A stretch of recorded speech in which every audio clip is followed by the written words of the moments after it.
이제 이런 의미를 보다 더 깊이 이제 두 번째로 나누려고 하고요. 오늘 첫 번째로 여러분과 나누고 싶은 건 뭐냐면 치유의 이야기 속에 누가복음 4장 31절부터 나오는 이 가버나움 회당에서 귀신 들린 사람을 고치시는 이 이야기 속에는 산상수훈이 들어있다. 산상수훈은 무엇인가? 자신을 내어주는 삶이다. 자신을 내어주는 삶으로부터 치유는 시작된다. 이거를 우리가 생각해 보아야 하는 것입니다. 그러면서 저는 이제 마지막으로 이런 생각을 해봤습니다. 자신을 내어주는 삶. 여타의 많은 분들이 예화를 참 많이 인용하시더라고요. 설교 때. 그것도 참 좋습니다. 어떤 참 좋은 예화들은 우리의 심령을 흔들기도 하고 우리의 마음에 감동을 주기도 하고 참 그렇거든요. 그리고 어떤 결단을 이루기 위해서 또 오늘 그 본문의 메시지를 설교하고자 하는 그 본문의 메시지를 더 이렇게 풍성하게 은혜를 담아서 주는 부분도 분명히 있습니다.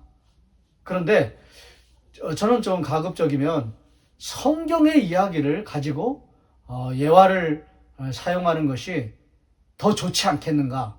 이제 저는 그런 생각을 참 많이 합니다. 자신을 내어주는 삶. 근데 이것도요, 놀랍게도 성경에 이야기가 있습니다. 예전에 제가 말씀을 나누면서 여러분 이제 기억하실지 모르겠지만 채끝이라고 그래가지고 지성소에 원래는 법궤가 있잖아요. 그 법궤를 레위인들이 이제 짊어지고 가게 하기 위해서 이제 두 줄로 이렇게 봉으로 된 거를 두 개를 딱 끼워 놓은 것을 채라고 합니다. 채. 법궤의 채라고 그렇게 하거든요.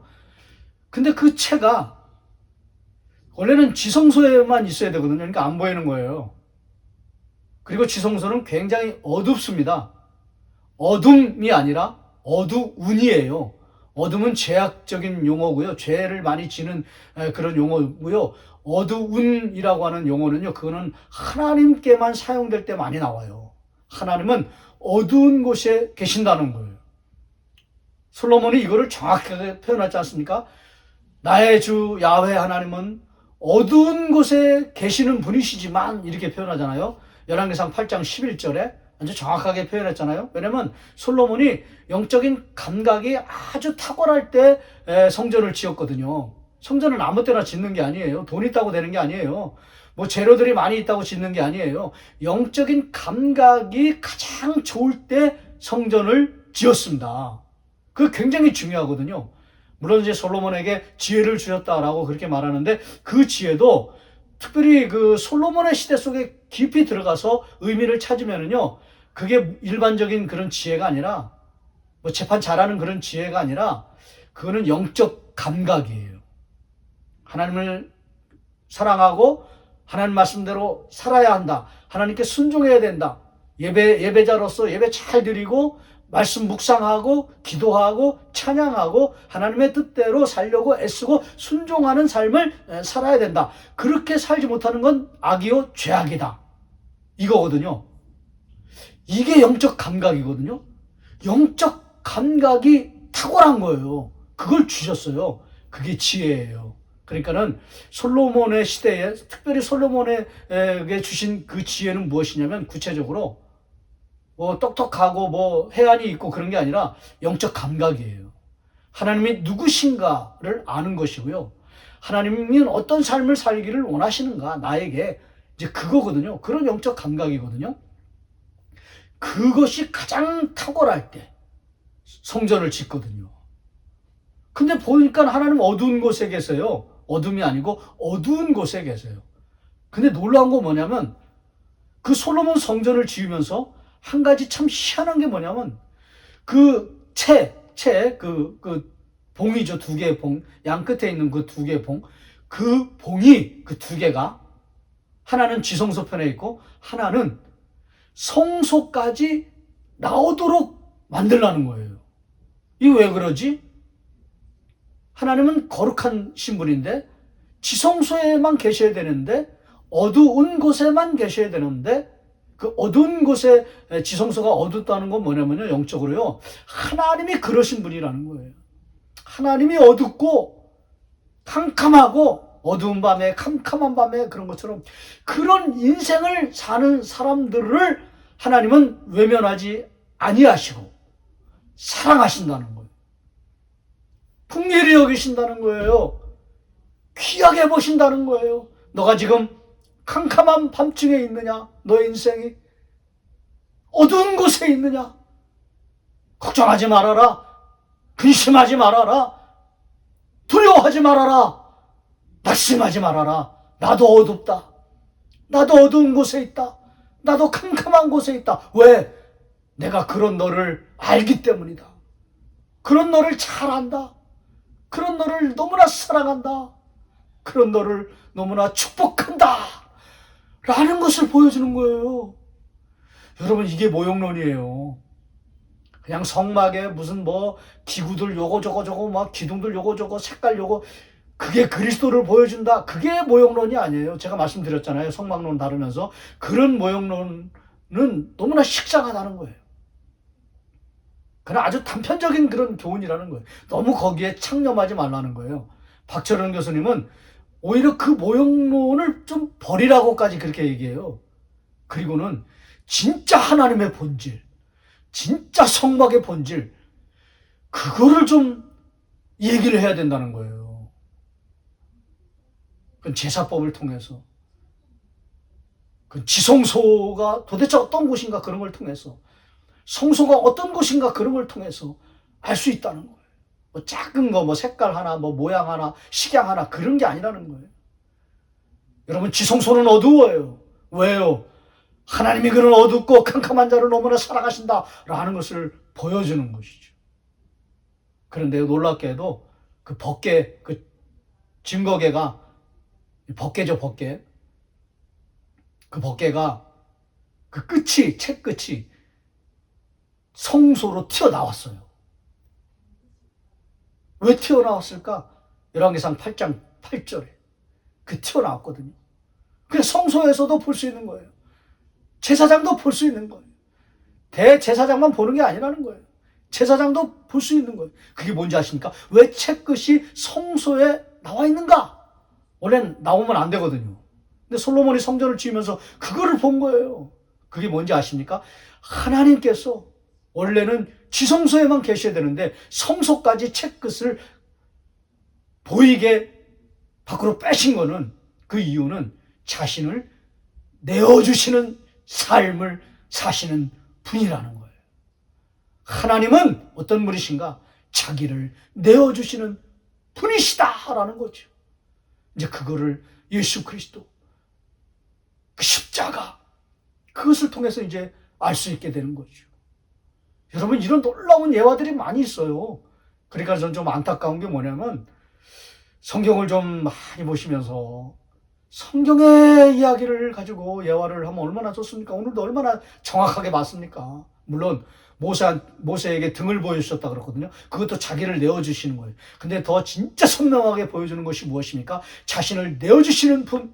하나님은 어떤 분이신가? 자신을 내어주시는 분이다. 그걸 뭘로 할 수 있는가? 채끝을 통해서 알 수 있는 거예요. 여러분, 열왕기상 8장 8절을 한번 나중에 한번 보세요. 그 채끝이 성소에 다 있어요. 나와 있어요. 왜냐하면 하나님은 자신을 내어주시는 분이라는 거죠. 그거를 보여주는 것이죠. 물론 이제 제사장들이 이제 그거를 본 거죠. 보면서 매수 질문했겠죠. 이게 왜 그럴까? 이거를 왜 여기까지 나오게 하셨을까? 그러다 아는 사람들은 알고, 모르는 사람들은 모르고, 깨닫는 사람은 깨닫고, 못 깨닫는 사람들은 못 깨닫고, 이제 그렇게 넘어갔겠죠. 그러다가 신약시대에는 그 뜻을 다 보여주십니다. 만인 제사장 그러면서 너희에게 하나님이 어떤 분이시냐? 자신을 내어주시는 분이시다. 너희는 그런 분을 야훼로, 주님으로 모시게 된 것이다. 라는 것을 보여주게 되는 것입니다. 사랑하신 여러분, 오늘 좀 굉장히 주관적이고 독립적인 그 저만의 해석을 여러분과 함께 나누는 좀 뭐라 그럴까요? 좀 이렇게 일반적이지 않은 그런 해석을 여러분과 함께 나눴지만은 가장 중요한 건 뭐냐면 주님은 어두움 중에 있는 사람들, 캄캄함 중에 있는 사람들을 아시고 너무나 잘 아시고 사랑하시고 은혜를 강력하게 부어 주신다. 그리고 자신을 내어 주시는 분이시다. 치유의 이야기가 산상수훈, 자신을 내어주는 삶으로부터 시작된다. 우리 주님은, 우리 하나님은 어떤 분이신가? 자신을 내어 주시는 분이시다. 그러므로 우리들도 이제는 하나님처럼, 예수님처럼, 야훼처럼 우리도 우리 자신을 내어주는 그런 삶을 살아야 된다라는 것을 오늘 이 치유의 이야기, 가버나움 회당에서 귀신 들린 아픈 사람을 고치시는 이 이야기 속에 가장 중요한, 가장 본질적인 이야기를 여러분과 함께 나누었습니다. 기도하시면서 자신을 내어주는 삶을 살기로 결단하는 저와 여러분 되시기를 주의 이름으로 축원합니다.